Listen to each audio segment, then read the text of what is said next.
por volta de 2700 a.C. Eles encontraram as muralhas que ele teria mandado construir. Então pensa comigo, se o nome da lista era real, quantos outros também eram? Onde exatamente termina o mito e começa a história? Os sumérios não deram resposta. Eles nos deram algo pior, a dúvida. O nome significa... Nos textos suméricos aparecem figuras chamadas Anunnaki. O nome significa mais ou menos aqueles de sangue real, os filhos de Anu, o Deus do céu. Segundo as tabuletas, foram eles que desceram à terra. Foram eles que fundaram as cidades, que ensinaram a agricultura, a escrita, as leis. E, segundo os próprios sumérios, foram eles que criaram os seres humanos para trabalhar, para servir. Hoje, a maioria dos estudiosos lê isso como religião, mitologia, a forma como um povo antigo explicava o mundo. Mas existe uma pergunta que não cala.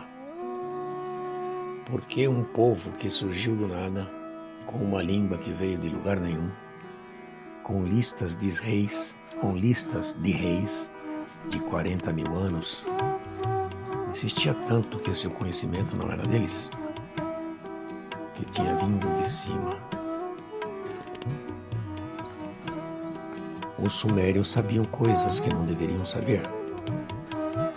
Dividiram o círculo de 360 graus, a hora em 60 minutos, o minuto em 60 segundos. Você usou o sistema deles hoje ao olhar as horas. Mapearam estrelas e planetas com precisão que demorou milênios para ser alcançada de novo. Escreveram poesias, contratos, receitas, registros de casamento e divórcio, quando o resto do mundo mal sabia desenhar uma parede. E aí, depois de tudo, eles desapareceram. A língua some, as cidades são engolidas pela areia. O povo se dissolve em outros impérios. E por mais de 4 mil anos, o mundo simplesmente esquece que eles existiram.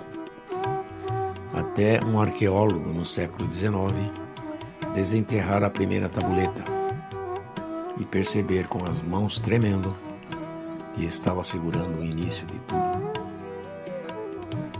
Os sumérios inventaram a cidade, a escrita, a lei e o tempo. Eles escreveram a primeira história e mesmo assim, a própria história deles continua sendo a mais difícil de explicar. De onde vieram, como sabiam tanto, por que falavam de deuses que desceram do céu? Talvez fosse só mito, talvez fosse memória, talvez fosse um aviso escrito em barro, para que a gente nunca esquecesse. Os sumérios deixaram milhares de tabuletas, e a mais importante de todas ainda não foi traduzida.